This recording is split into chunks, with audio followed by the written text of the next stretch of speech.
Hello, my friend. I hope you're living your most fearless life.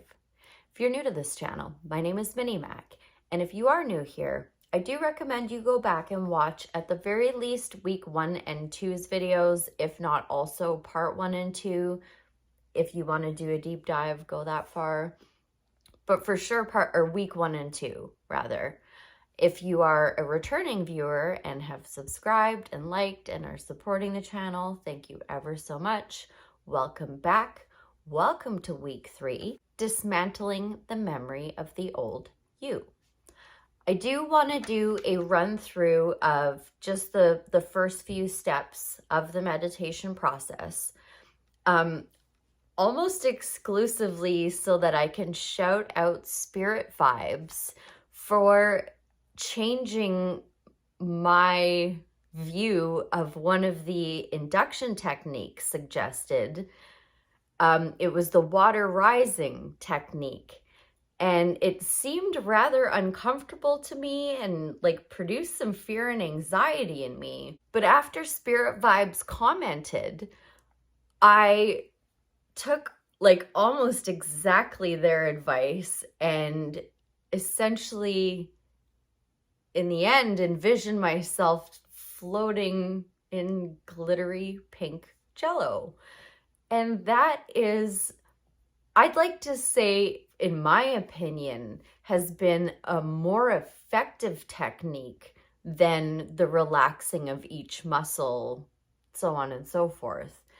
It's brought a very different vibe into it, a much warmer, exciting, I mean, probably it's more ideal brainwaves for a meditative state of mind. So thank you so much, Spirit Vibes. I'm gonna roll through the steps real quick, and then we'll get into the dismantling the memory of the old you.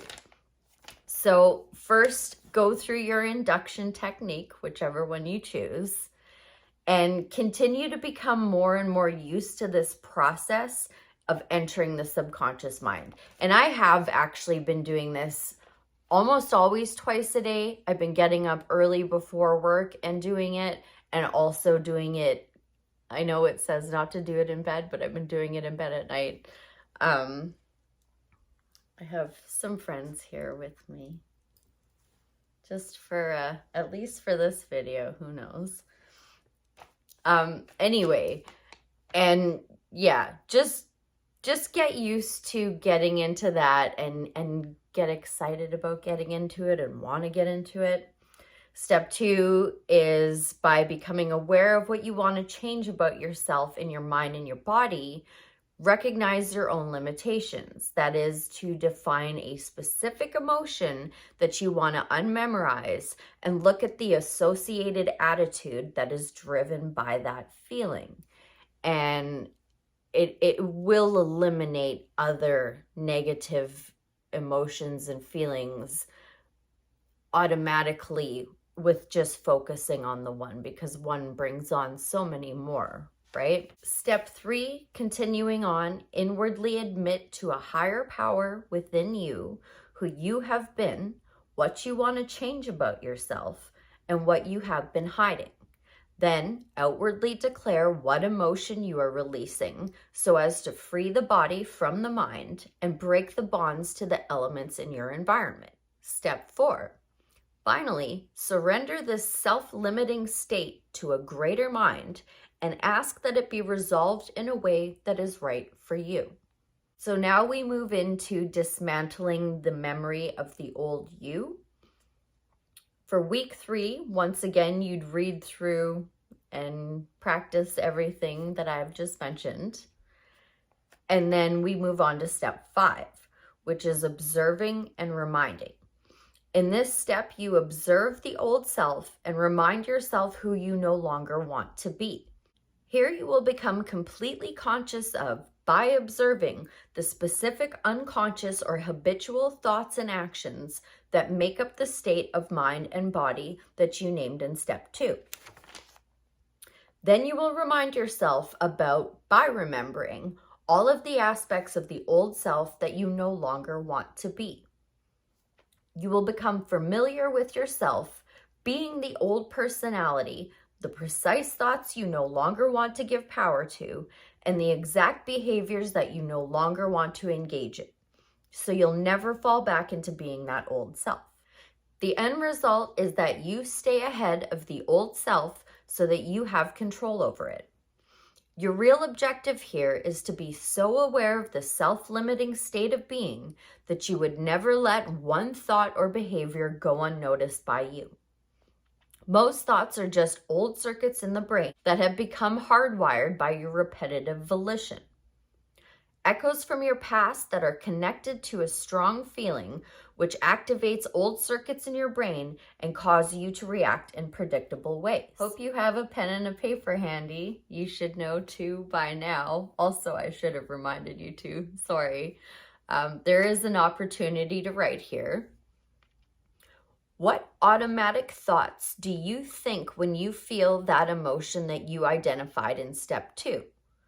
It is important to write them down and memorize the list to help you recognize your own unique set of self-limiting thoughts. Another opportunity to write. Think about the unwanted emotion you identified. How do you habitually act when you are feeling this way? Write down the unique ways that you behave when you feel that emotion. Your goal is to become familiar with how you think, act, and feel when this specific emotion is driving you. It is to remind you of how you no longer want to be and how you were making yourself so unhappy. Executing this step is a work in progress. Step 6 is redirecting. Play the change game. During your meditation this week, take some of the situations that came up in step 5, and as you picture them or observe yourself in your mind, tell yourself out loud, change. There's a few different ways that you can picture yourself doing this. One is to imagine a situation where you're thinking and feeling in an unconscious way. You just say change. If you become aware of a scenario where you could easily fall into an old behavior or pattern, change. Or you picture yourself in an event in your life where there is a good reason to fall short on your ideal. Change. No more knee-jerk reactions. After saying change, then say, this is not loving to me. 11:11, at least for recording. And it's also the end of my notes for week 3. So I'm going to go ahead and be honest with you guys. While I'm so stoked and so grateful for getting a more satisfying induction technique, which is like, you know, the pink jello flowing in, pink glittery jello flowing into the room rather than water. I mean, it is the holiday season. I'm going to say Merry Christmas because it's actually Christmas Eve, like right now.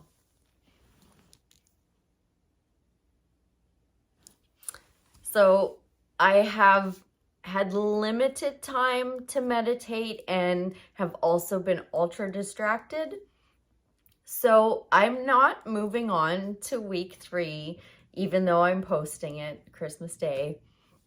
But I don't want anybody to be held up because I'm held up. So I'm just going to keep on posting, and I know what's coming, and I'm kind of like halfway practicing it naturally anyway because I'm learning it.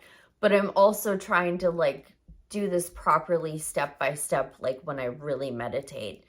And it's getting easier every time, and it's feeling better every time, and it's getting more exciting all the time.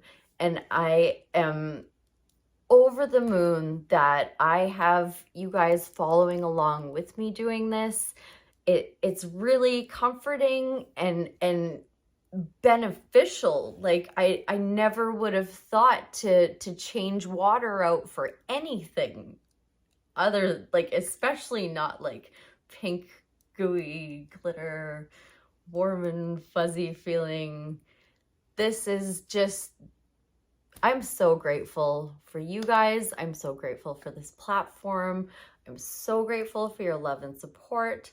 I can't wait to hear more about your journey and how you're doing and your suggestions. Like, I'm learning this with you guys. I'm not a teacher. I'm learning this all along with you. So thank you ever so much for being a part of this with me.